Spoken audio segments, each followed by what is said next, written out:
So today we're going to talk about the intersection of domestic violence and child victimization.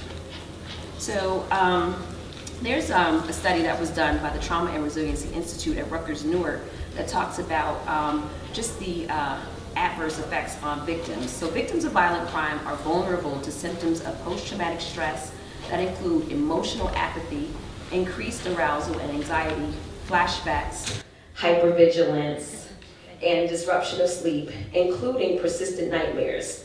If these symptoms persist, they can result in a clinical diagnosis of post-traumatic stress disorder. And people with PTSD may also have an impaired ability to distinguish between threatening and non-threatening situations that, in turn, may contribute to a cycle of violence. So now, I'm pretty sure that I see a number of faces in the room that I am familiar with that are in the field of domestic violence, but in case there are some folks that aren't aware of what the laws are of domestic violence, I just wanted to make sure that we're pretty aware of what they are. And so under the New Jersey Prevention of Domestic Violence Act, an act of domestic violence occurs when an individual commits one of the predicate offenses, such as assault, harassment, or stalking, to another individual when a special relationship is present. This relationship can or cannot be intimate and may include a household member or a former spouse. The act can occur once or multiple times over the course of several years.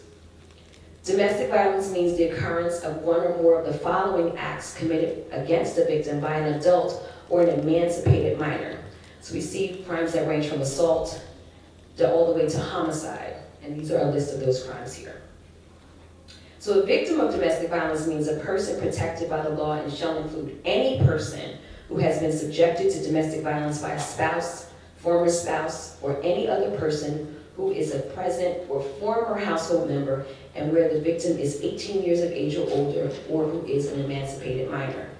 And I just wanted to kind of point out, an emancipated minor means a person who is under 18 years of age, but who has been married, has entered military service, has a child, or is pregnant, or has been legally declared by a court or administrative agency to be emancipated. So now domestic violence is a pattern of assaultive and coercive behaviors intended to establish the batterer's power and control over the victim survivor. These behaviors are exhibited over time and across different situations and circumstances and are not just observed in isolated incidents.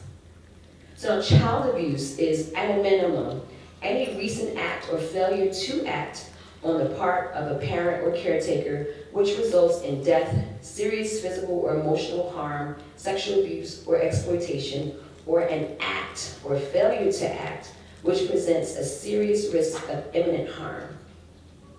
So now, really quickly, child neglect, we have the definitions here, we have emotional abuse definitions here, and in fact, we'll make sure to give you guys all of this information too at the end. So I'm not gonna go through every one of these slides, because as you can see, I have quite a bit of information here.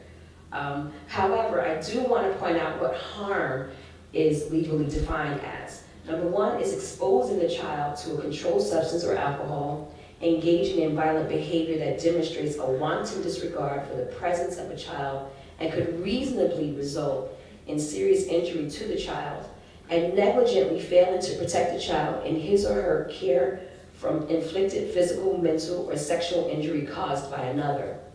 Harm can occur when any person inflicts or allows to be inflicted upon the child physical, mental, or emotional injury, leaving a child without adult supervision or arrangement appropriate for the child's age or mental or physical condition, neglecting the child, meaning failing to supply the child with adequate food, clothing, shelter, or health care, although financially able to do so, or although offered financial assistance and other means to do so.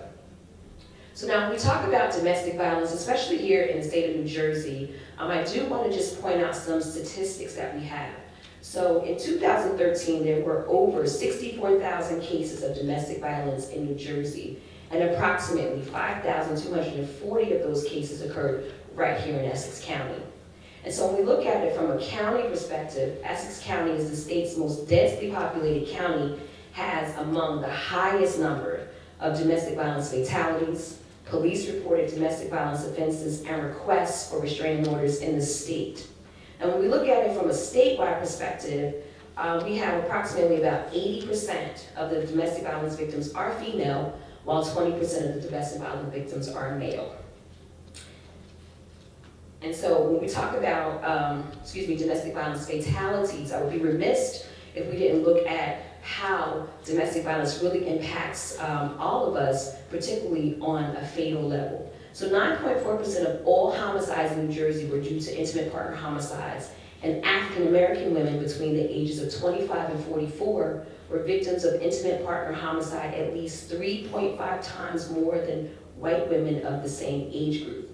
And in 45% of the murders of a woman by a man, a precipitating factor was the victim's attempt to leave the abuser. And so, again, domestic violence, as we know, the impact across all social, economic, and racial lines. However, there are many barriers and concerns that are unique to communities of color. So, I'm on the board of the Fatality and Near Fatality Review Board, and we did a report back in 2013 that really looked at how intimate partner violence impacts the African American community particularly. And I'm not going to read everything, but what I wanted to just point out again is that African American women or women of color are at a far greater risk of experiencing the most egregious forms of domestic violence when compared to other groups. African American victims of domestic violence are more likely to be killed by their partner if there had been incidents in which the partner had used or threatened to use a weapon, and or if there was non-fatal strangulation. Other barriers and challenges that victims and survivors of color face is a lack of culturally and linguistically appropriate services, prevention assistance, supportive services in diverse languages, past occurrences of systemic racism, and an existing distrust of not just law enforcement, but the criminal justice system and social service agencies as well. Okay, I just wanted to follow up. Now that we've had some discussion regarding statistics of domestic violence and we've framed the issue of domestic violence, more in recent years, we're now starting to focus our attention on children's exposure to domestic violence and what the consequences are. Back in the day when I was in the prosecutor's office, and I just had a conversation with someone from the prosecutor's office, back in the day, we were relieved, law enforcement and prosecutors, we were relieved if we went to the scene of a domestic violence or that one was reported and the children were not victims. They were safe. We were like, phew, okay. And then we moved on and we tried to work with the victim. Because we didn't recognize at that time the impact, the significant long-lasting effect and impact that exposure, and I call it simple exposure, there's nothing simple about it, but the exposure that to that domestic violence, to that abuse, that which it can cause. We now, at Winona's House, consider it to be an abuse. One of our categories of abuse as we enter it into our database, exposure to domestic violence, witness to domestic violence. It is considered a traumatic event under the ACE study. You heard our speaker this morning. All the data indicates it is considered a traumatic event. And also the national, what's it called? I want to make sure I get the title correct. The National Child Traumatic Stress Network also reveals it to be a trauma that children experience. The number of children that experience this trauma, 3 to 4 million children a year are exposed to domestic violence. That is a significant number. And those are 3 to 4 million children between the ages of 3 to 17. They are witnessing domestic violence, and there are several ways you can witness domestic violence. One being visual. Obviously, they are there, they are present, they see it, they experience it. The other can be auditory, hearing it. They're in the next room, they hear the fighting, they hear the threats that are being made, they hear the nasty comments and the violent threats that are made. The third one is they see the aftermath, or they experience the aftermath of that. What do I mean by that? They come home from school, mom's got a broken lip, mom's crying, she has bruises, the house is in disarray, it looks like a fight has occurred, there's furniture all over the place, property damage. Kids are more astute and perceptive than we give them credit for. They figure that out. And there's also a final category that a lot of people don't think about. It's awareness that domestic violence is going on. And what I mean by that is they sense the tension. We've all been in situations where there's a couple that's maybe not getting along and you're tense and you're uncomfortable. being in their presence. Magnify that 100% to being a child of a couple that is abusing one another, or one is abusing the other. They know that tension. They can sense when mom gets really tense because the abuser has just pulled up their car in the driveway and mom is like, uh-oh. And mom may actually say something along the lines, okay, let's not upset him. Just go to your room, do what you need to do. That is also a witness to domestic violence that we don't really think about. So those are the 4 categories that we're going to spend some time thinking about and talking about, and the impact that it can have on children. Now, the children can experience and suffer severe emotional, physical, and developmental difficulties and consequences as a result of witnessing domestic violence. Domestic violence poses a serious threat to children's emotional, psychological, and physical well-being, particularly if the violence is chronic. Now, not all children who are exposed to domestic violence handle it the same way. They had a conversation this morning regarding the ACEs, and if you're familiar with the ACE study, you all know that children respond differently to trauma. Some kids are a little bit more resilient, some are more accepting of it, they handle it better, and there are a number of factors or variables that come into play as to why children handle trauma better than others. Some could be their age, the chronicity of the trauma, multiple traumas in their life, do they have support systems, that kind of thing, among other variables. But not every child reacts the same way. But we have to recognize that they are going to have some type of reaction. You can't experience, as a young person, any of those 4 categories that I explained to you without it having some effect, some long-lasting or even short-lasting consequence. Again, consider yourself, if you are in a situation where you're uncomfortable, there's a spat going on, and you as an adult, you maybe you're at dinner. I don't know about you, but maybe I hang out with the wrong couples. But that little spat that goes on back and forth, and you start to feel uncomfortable, and you get that stomach ache, that little bit of nauseousness. Magnify that if you're a kid, and these are your parents, and you don't understand what is going on. So children will experience trauma in different ways. They will display those symptoms in different ways. And hopefully, after sitting through this workshop, you'll have some better idea of some of the symptoms and things to look for based on some developmental stages. Okay, now, children who are exposed to domestic violence, they're at increased risk to become direct victims of child abuse. Why would that happen? Obviously, if they're vulnerable, and there's another group across the hall that's talking about vulnerable populations, I submit that, boy, that's a lawyer in me talking.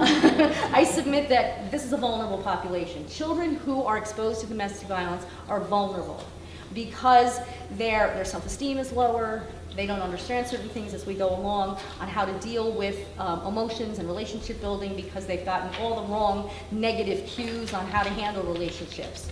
But they also sometimes try to intervene and try to help the abused victim and try to intervene and protect them. And as a result, they are then going to be on the receiving end of physical violence. Many children do try to be the protector, especially boys with their moms. They try to step in the way and get in the way. And I'd like to follow up a little bit on what Asia mentioned about the homicide rate.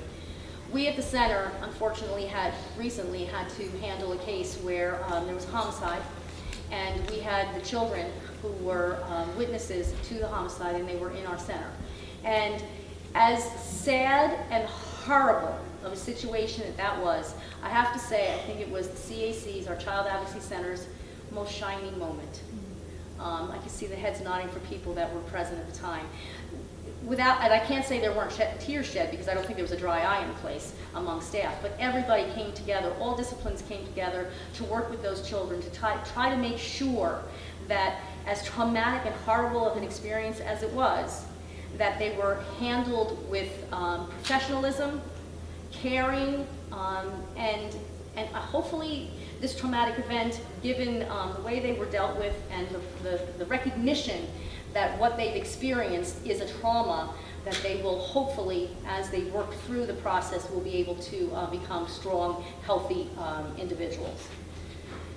So they're at increased risk to becoming victims of child abuse, chronic exposure to violence, and that's what this is. This is violence. We tend to downplay that. We call it intimate partner violence, sometimes intrafamilial violence, but it's violence. You know, when it occurs in the family, sometimes, like I said, it's not the same thing, like as violence on the street or some of the horrible, terroristic incidents that are happening. That's violence. No, no, no. This is violence too, and that's what kids are being exposed to. And we have to come out of that shell or get over that myth, because it is violence nonetheless. And what our kids are seeing, like, it's easy for us to say, oh, some of the problems that we have with our youth is because they're exposed to violence on the TV and these violent video games and what's going on in the community. And we forget to mention the next equation, which is, and what's going on at home. So let's try to keep that in perspective. One of the significant consequences of exposure to domestic violence is that it actually disrupts the brain development. That's something that we don't think about. Now, I know that the lieutenant said that he's not an expert on the brain development, and I am 10 times less of an expert. But what I can tell you is that we all know that the brain is not fully developed until the age of 25. I beat that to death in my students. And many of them in their papers always put that in there, and they always get a little brown board for that.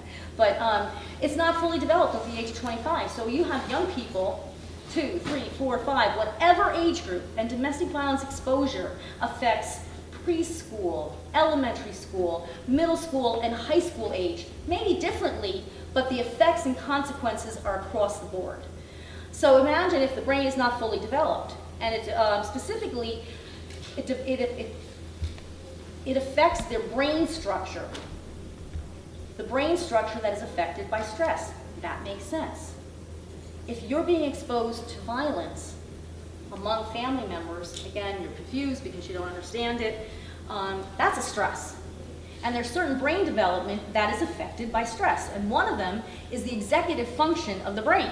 And when I start to tell you what some of the executive functions are, then you can start realizing, well, wow, if that's affecting kids at such an early age, no wonder we have some problems that we have. And I have a psychologist in the room who I'm tremendously impressed that she's nodding in agreement with me. The executive functions such as planning, memory, focus, attention, impulse control, and the ability to use new information to make decisions is impaired by stress.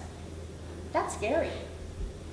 If that means that the stress caused by domestic violence is having that effect on the brain, planning, if they want to grow up and plan their careers and make the proper choices, that's going to be impacted. Memory, focus, attention, all school, academic performance capabilities, those are going to be significantly impacted because the executive function of the brain is being disrupted. There's the diminished ability to differentiate between genuine threats and what's neutral and what's even positive, because they're so ingrained with being cautious, stepping on eggshells, wondering when's the next shoe going to drop. They don't have that ability now to differentiate between what's a real threat and what's not. So you've probably, if you think back over your life, you've probably encountered some individuals who you've said something and they had a weird reaction to that, and they thought you were like, taking them on, or maybe, if you were threatening them in some way, and you're like, that's not what I was doing. But that person, that individual may very well have been exposed to violence, whether domestic violence or violence of some nature, and their stress level has affected their brain development. What is threatening and what's not threatening? So sometimes when you hear people lash out because they've been dissed on a bus or something like that, or in the community, and they react in a very violent manner, and there really was no threat, like when somebody bumps into you accidentally, we've all had that experience where somebody turns around and they're aggressive immediately, they're ready to challenge you and ready to fight you, and all you did was brush into them by mistake, and you say, excuse me, and then sometimes it takes a little bit for you to see them go, and relax. You have to wonder what was going on while their brain was developing, the type of stress that they were undergoing, because they can't differentiate what's real and what's not in terms of threat. Some of the short-term effects are generalized anxiety. Well, that makes sense, right? They're anxious that if they come home from school, what are they going to experience? What are they going to see? or if dad comes home, and if there are any men in the room, I do apologize, because we always reference the female as the victim and the dad or the male in the household as the perpetrator. Statistics indicate that's the case, but we also acknowledge and recognize we have male victims of domestic violence, we have male on male victims, we have female on male victims, and vice versa. So we do acknowledge that, but it's just easier to stay with the female victim and male, so please don't take offense. But so sometimes kids really feel that anxiety. Dad's coming home now. What's going to happen now? You're at the dinner table.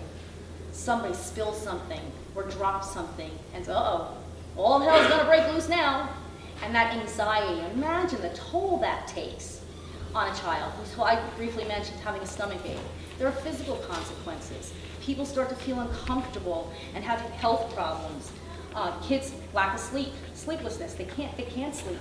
Especially if mom and dad are brawling in the next room, and if they're not brawling, they're fighting and they're screaming and yelling. Imagine being a kid trying to have to shut that out to try to get some rest and to try to get some sleep.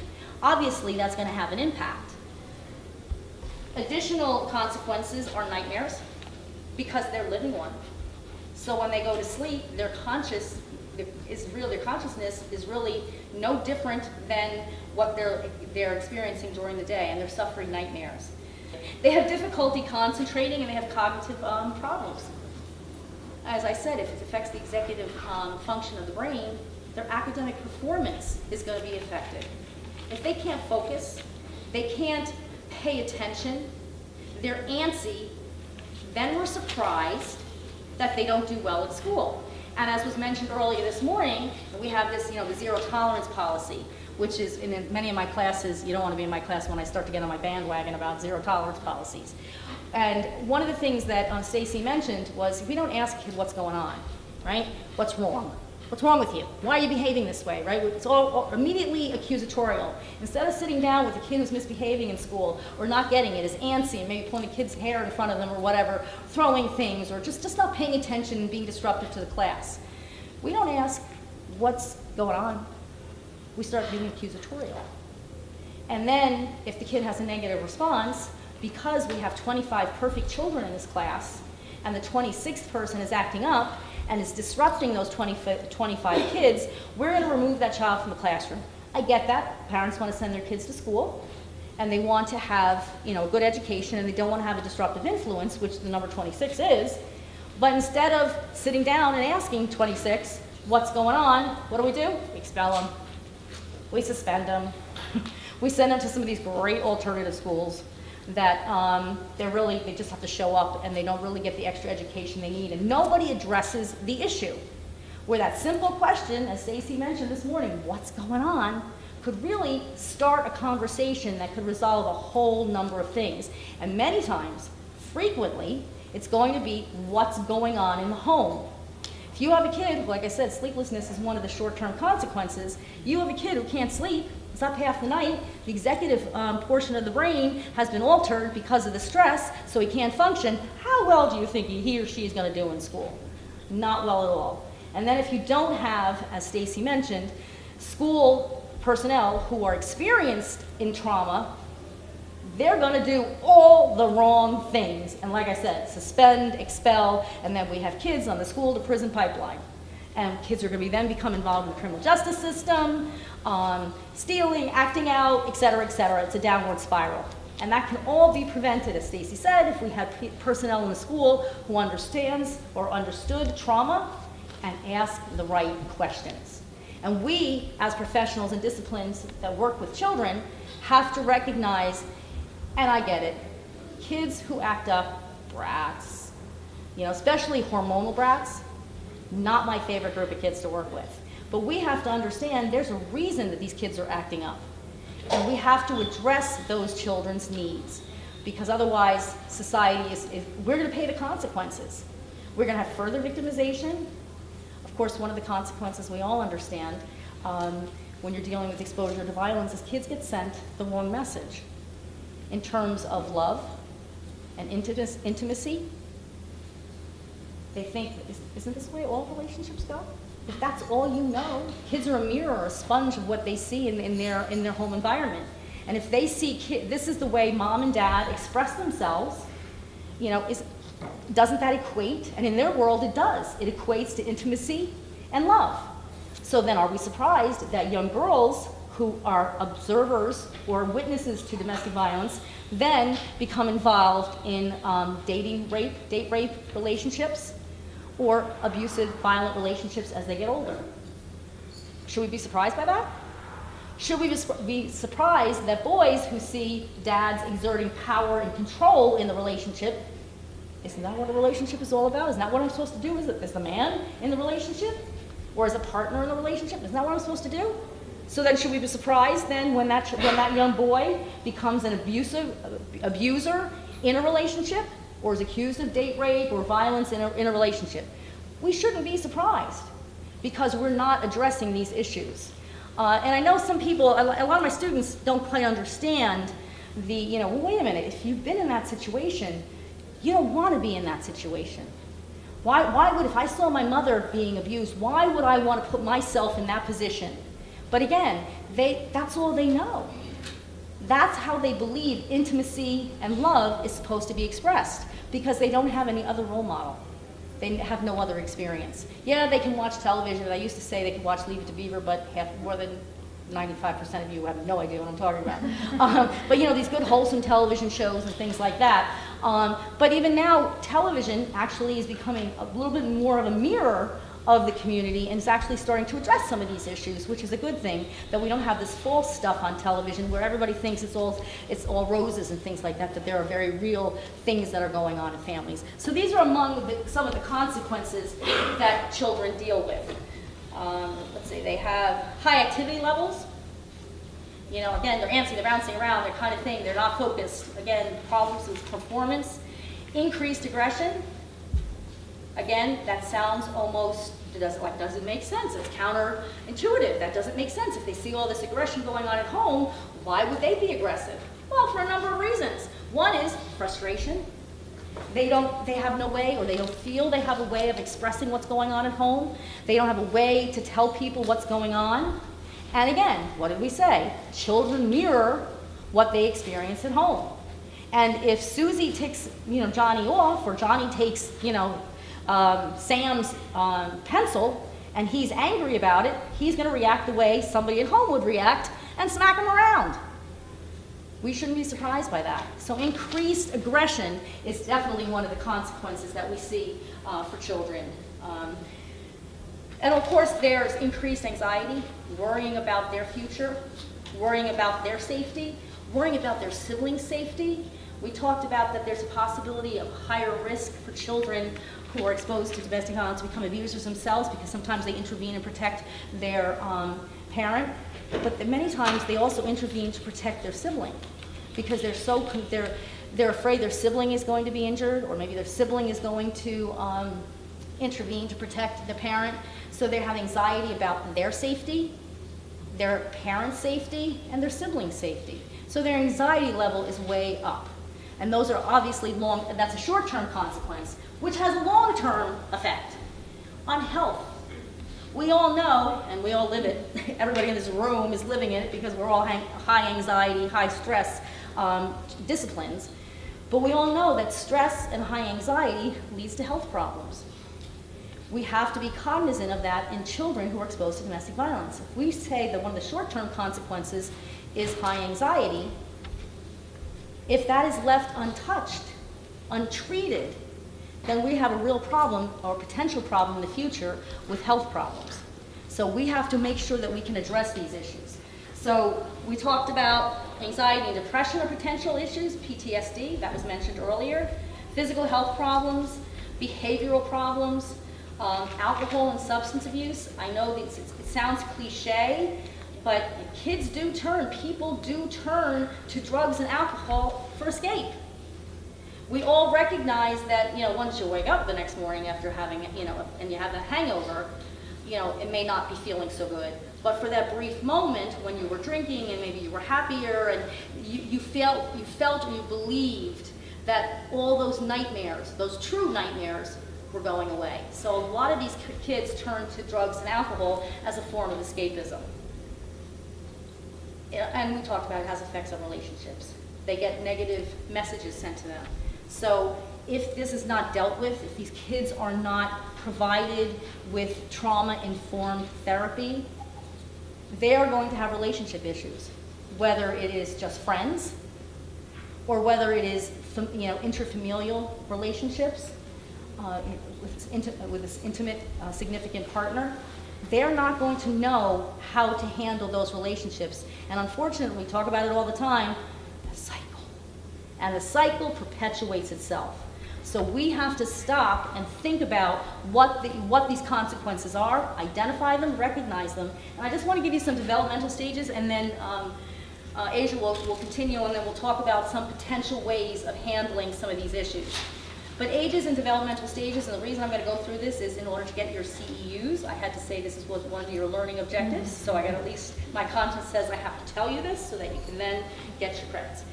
Ages: birth to 5, sleeping or eating disruption, withdrawal, lack of responsiveness, intense pronounced separation anxiety. I mean, children, we all know that is a developmental stage. Kids, have separation, experience separation anxiety. It's healthy as they're developing, but when it's extreme, because they're so frightened to let that parent out of their sight, because they don't know what's going to happen, because they somehow feel that if I can see them, then I know they're safe. But so if they're really freaking out with separation anxiety, that is a significant symptom. Inconsolable crying, developmental regression. All of a sudden they start baby talk, trying to get the attention drawn to them so that maybe the attention is deflected off of the abused victim. Loss of acquired skills, intense anxiety, worries, new fears, increased aggression, and impulsive behavior. Now, a lot of these things can also be signs and symptoms of other issues. But if these are present in birth to 5 years old, the red flags go up, the bells and whistles should be sounding, that there's something going on with that child, whether it's exposure to domestic violence, violence overall, substance abuse within the home, mental health issues within the home. There's something going on. So these are red flags and symptoms that should not be ignored. 6 to 11, nightmares, sleep disruptions, pretty similar, aggression, and difficulty with peer relationships in school. Difficulty concentration and task completion, withdrawal, emotional numbing, school avoidance and or truancy.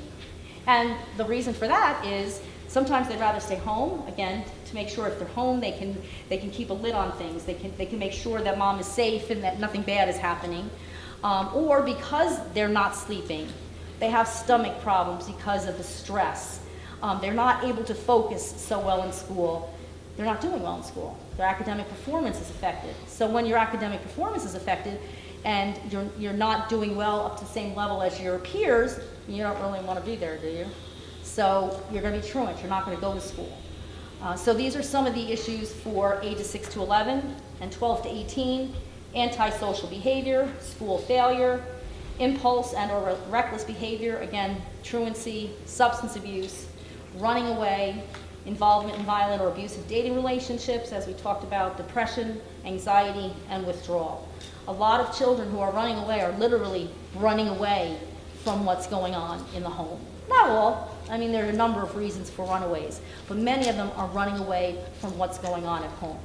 So now other characteristics and related behaviors that batterers often use and inflict is that batterers are selfish and they want all the focus and the attention on them.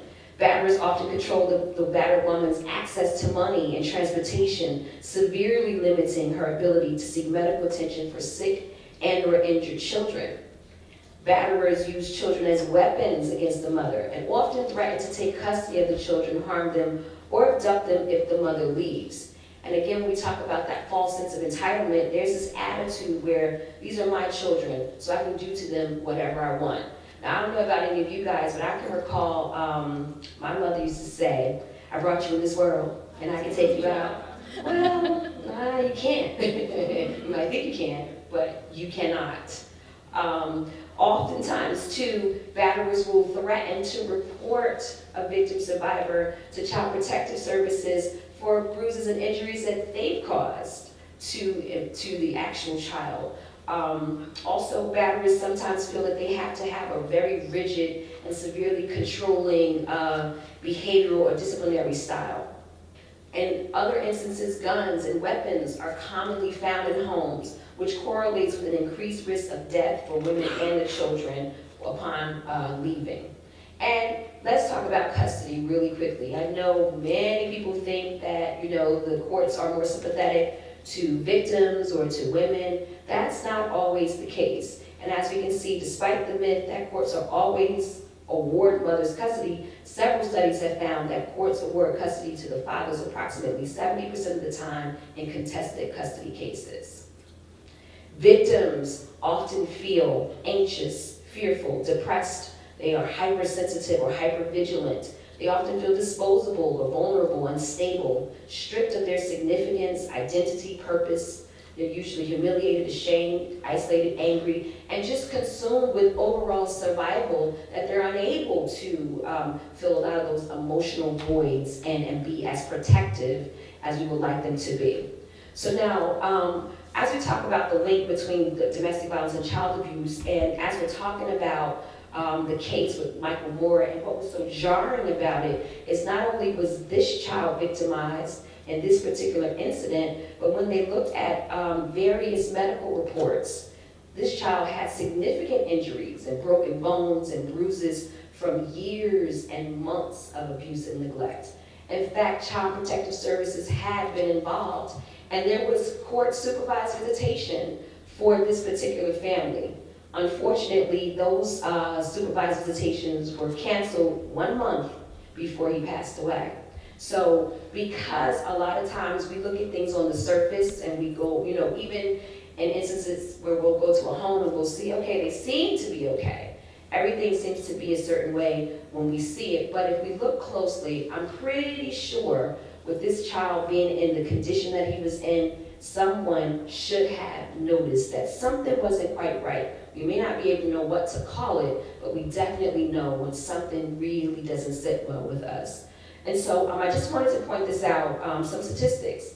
In approximately 50% of the homes in which the mother is being battered, the children are also being physically abused by the batterer. The risk of sexual abuse by the batterer to female children is 6 times the risk, is 6 times higher for girls than in nonviolent homes. Children are at greater risk of being abused by the batterer as a method of retaliation against the mother when separation has occurred or is imminent. And domestic violence was found in 41% of the families experiencing critical injuries or death of children due to child abuse and neglect. So then we talk about religion, we talk about discipline. There are a number of different factors that we have to look at when we're talking about domestic violence and child abuse. Carol, you did a great job of talking about the different emotional and behavioral consequences that we often see. And those were the things that you talked about with children. But the irony is it's actually the same. They're synonymous. Lower social economic competency, fewer age-appropriated skills to initiate and sustain not just relationships, but to seek assistance. So we oftentimes think, well, why didn't this person come to one of our agencies? How come they didn't reach out to any advocates? Sometimes, common sense isn't always so common. And the things that we typically think is simple, that we can just pick up the phone and do, not everyone has that luxury. And more importantly, if you have someone not just abusing you, but you've got 5 other children, all under the age of 8 years old, plus 3 dogs that were in the house that you have to try to protect, things can get very, very complicated really quickly. We also noticed about the higher average of anxiety and depression, more trauma symptoms, temperamental problems. As a victim advocate, sometimes we encounter victims that can sometimes be a little aggressive. They're not always as warm as we would like for them to be. However, one of the things that we teach our advocates is that it's not about you. It's not even up to you. You would probably feel the exact same way had you experienced the type of circumstances that this person has as well. And so then we talk about just an increase in physical complaints, health and mental health conditions, health concerns, etc. So now, and then we talked about, as Carol mentioned, the long-term problems that adults who have been exposed or victimized. We know that exposure to violence as a child is associated with adult reports of depression, trauma-related symptoms, and low self-esteem among women, and trauma-related symptoms among men. One study found that women who witnessed domestic violence as a child experienced greater distress and lower social adjustment when compared to non-exposed adults. Many studies have also found an increased risk of substance abuse, as you mentioned earlier, Carol. Being abused as a child substantially increases the risk of re-victimization in adulthood. And then, of course, in one study, being abused or neglected as a child increased the likelihood of arrest as a juvenile by 59%, as an adult by 28%, and for a violent crime by 30%. But now we'll get into the part where we're talking about the coordinated community response and how so many of us can be involved without directly being there. There's so many options that we have, and so we want to just talk about some of those strategies again for today. So what are some of the strategies that we can participate in, or that we can develop, recognizing that children are victims of child abuse through the domestic violence in the home, and that they are victims because they are exposed to violence within the home? Obviously, my number one, and I think every person in this room, our number one goal would be to eradicate domestic violence. Recognizing that that is not, a real objective that we're going to be able to accomplish anytime soon, we have to come up with some other strategies. One of the things that I'm very proud of is that, as Asia indicated, she works at the Ishani Baraka Women's Resource Center, and Winona's House has an office in the center where we're present twice a week in the hopes that if a family comes in and the children are being exposed to violence, or they have been victimized themselves, that they can come to us and we can begin the process much quicker than waiting for the referrals to come in and all that bureaucratic stuff. They're right there. It's at 300 Clinton Avenue. The Special Victims Unit for the Newark Police Department is in one side of the building, and the center is on the other side. So we're trying to expedite the process in order to get services to families, to children and families, much quicker. So that is one strategy. Obviously trying to bring all these services into one co-located place so that people don't have to go bouncing from place to place. If the parent is in that building, they're at the other end in the Special Victims Unit reporting physical abuse, and there are children there. Hopefully those children will then come over to our side, and like I said, we can begin the process and begin servicing them. What we've also done is workshops. We've coordinated workshops regarding exposure to domestic violence. Unfortunately, because so much is going on in the victim's life and their fear for their own safety and protection, they may have other children, et cetera, that they have to worry about. Many times there is this myth of false perception that, well, as long as he's not hurting my kids, they're safe. Well, obviously, after today, I hope you take one of the takeaways is that's not necessarily true. They may be safe physically, sort of, but emotionally and developmentally, they're clearly not safe. So we have conducted a number of workshops, and my goal is to get out there into the community much more. If I can get one victim who then turns around and says, oh wow, I didn't realize that my kids are still being impacted and affected, and then leaves, that would, to me, it's worth all the sleepless nights that I've had and for preparation or whatever. So that is one of our goals, is to get out there and do community awareness with families that are impacted by domestic violence, but really recognizing that that is not going to be probably as successful as I would like it to be. One of our strategies has to be on the disciplines, the helping disciplines, the folks in this room.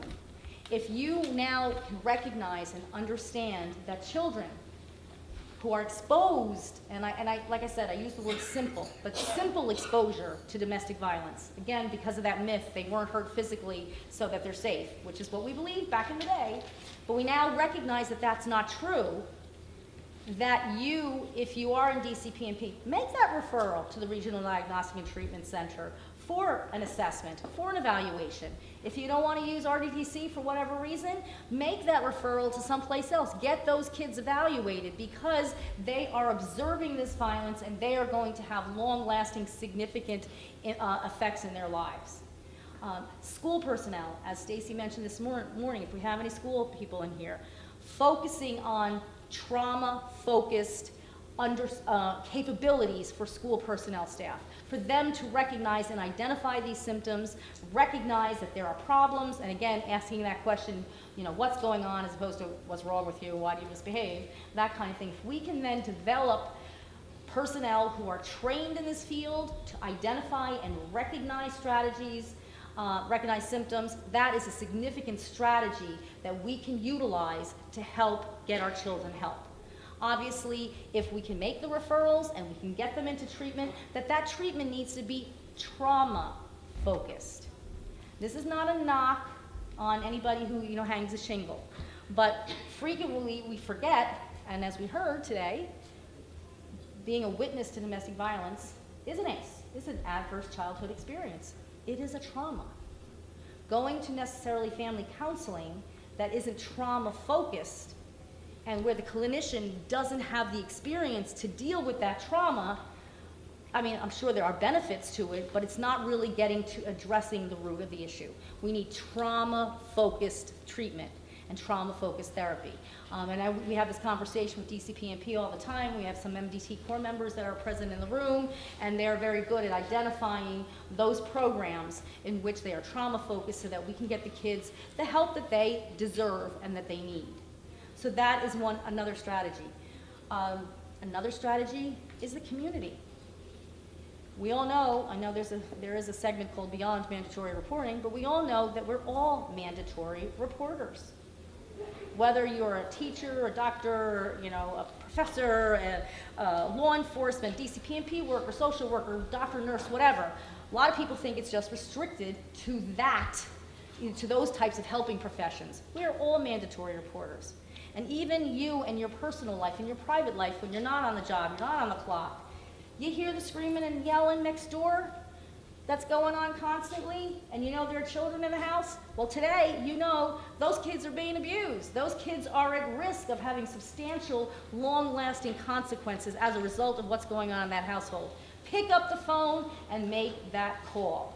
Community involvement, now that there's recognition and hopefully awareness that this exposure is so significant, is another strategy that we should participate in. And if anybody has any other strategies and other ideas, we were brainstorming the other night, trying to come up with other strategies. Stacy gave us one this morning about school personnel. Seriously, children spend really more of their waking hours during the school year with school personnel than they do with their own families. So they are really on the forefront of this battle to help children. So that is obviously a significant strategy. Does anybody have any other suggestions? Yes, Carol. Coaches and people running extracurricular activities. You're right, I had that written down. Wonderful mentors, people who are helping children as coaches, as scout leaders, and all those people that are really having a significant impact on a child's life. Thank you. Thank you for reminding me.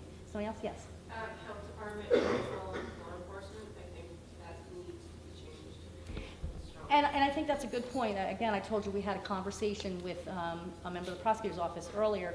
And law enforcement, if they're making that arrest, note in the report that there were children present, that the house was in disarray, the children were present during this scene. And hopefully then someone, when that police report gets to victim witness, when that police report, if it makes it to the center, we can then get those children the counseling, the help they need. But if they're not listed on the police report, and many times they weren't years ago, they would just, the domestic violence incident would be listed there between the adults. There would be no mention that there were children in the household, that these children came home and were present cowering in the corner as this abuse was happening.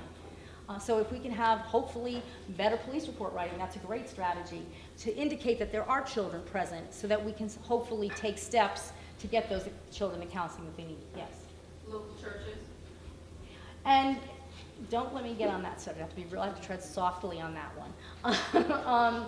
A lot of times, there are some churches that honestly believe that counseling, that they, should be kept within the confines of the religion, or that God will help. And I was recently at a church, and fortunately I got good response to this comment. There's a great story that a guy was trapped on the top floor and the building was on fire. and he was praying to God. He said, God, please help me get out of this alive. Help me. And they said he ultimately perished in fire. So when he meets God at the pearly gates, he says, God, I asked you to help me. What happened? He said, I sent the fire department. The fire department put up the ladder. They climbed up the ladder. They said, come out of the window. They put the net down and said, jump, and you didn't. What more did you want me to do? So the reason I give you that example is God, depending if you're a religious person, provides people with the skills to help children through schooling, through counseling, through advocacy, so that those helpers are there in the community and they're aided by God and they're given those skills to help children. So I just want to first say thank you to all of you guys, and especially for your suggestions and recommendations. As you saw, we had some very similar ways and who should be at the table. But by creating this community coordinated response, the first thing that it will do is it will enhance safety. It will also foster the emotional well-being of battered women and children, including supporting the parenting of the non-offending parent. Hold perpetrators accountable through legal sanctions and batterers intervention programs. We can provide a continuum of coordinated services that are accessible regardless of a client's language, culture, sexual orientation, or gender identity. And then, of course, at the end, it promotes prevention efforts as long-term strategies for social change. And so I'm pretty sure, again, each one of us can identify with one of these areas on this board. And so find a way in your agency, in your organization, in your community to sit down with some of your local elected officials and try to strategize and see what you can do. Because it's not so much as we're waiting because something isn't there. There are a lot of things that are there. We just need to be the ones to kind of tweak it and bring it up to the 21st century, if you will.